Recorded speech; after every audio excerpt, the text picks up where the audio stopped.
حضرت ابو ہریرہ رضی اللہ تعالیٰ عنہ سے مروی ہے کہ نبی صلی اللہ علیہ وآلہ وسلم نے فرمایا، اللہ کے کچھ فرشتے زمین میں گھومتے پھرتے ہیں، لوگوں کا حساب لکھنے والوں کے علاوہ، اور اہل ذکر کو تلاش کرتے ہیں۔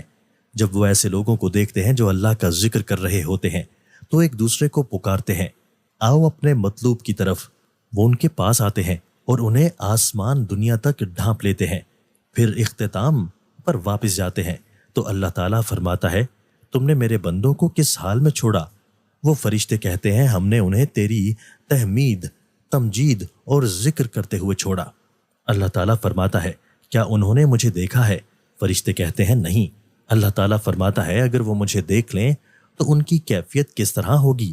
وہ کہتے ہیں، اگر وہ آپ کو دیکھ لیں تو اور بھی زیادہ تحمید، تمجید اور ذکر کریں۔ اللہ تعالیٰ فرماتا ہے، وہ کون سی چیز مانگ رہے تھے؟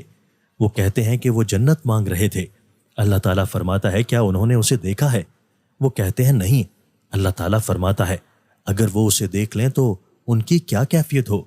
فرشتے کہتے ہیں، اگر وہ اسے دیکھ لیں تو اس کی اور زیادہ حرص کریں اور اسے اور زیادہ شدت سے طلب کریں۔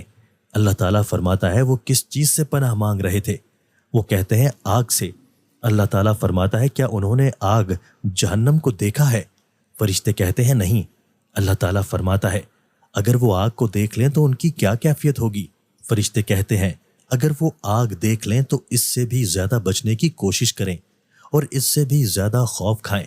اللہ تعالیٰ فرماتا ہے، میں تمہیں گواہ بناتا ہوں کہ میں نے انہیں بخش دیا۔ فرشتے کہتے ہیں، ان میں فلاں گناہ گار بھی بیٹھا ہوا تھا جو ویسے ہی وہاں موجود تھا اور اپنے کسی کام سے آیا تھا۔ اللہ تعالیٰ فرماتا ہے، یہ ایسے لوگ ہیں جن کے پاس بیٹھنے والا بھی محروم نہیں رہتا۔ حضرت ابو ہریرہ رضی اللہ تعالیٰ عنہ کہتے ہیں کہ حضرت ابو بکر صدیق رضی اللہ تعالیٰ عنہ نے کہا، اے اللہ کے رسول، مجھے ایسی دعا سکھائیے جو میں صبح و شام پڑھتا رہوں۔ آپ صلی اللہ علیہ وآلہ وسلم نے فرمایا، کہو، اے اللہ، غیب اور حاضر کو جاننے والے، آسمانوں اور زمین کو پیدا کرنے والے، ہر چیز کے رب اور مالک، میں گواہی دیتا ہوں کہ تو ہی سچا معبود ہے۔ میں اپنے نفس کے شر، شیطان کے شر اور شرک سے تیری پناہ میں آتا ہوں۔ صبح و شام اور رات سوتے وقت یہ کلمات کہو۔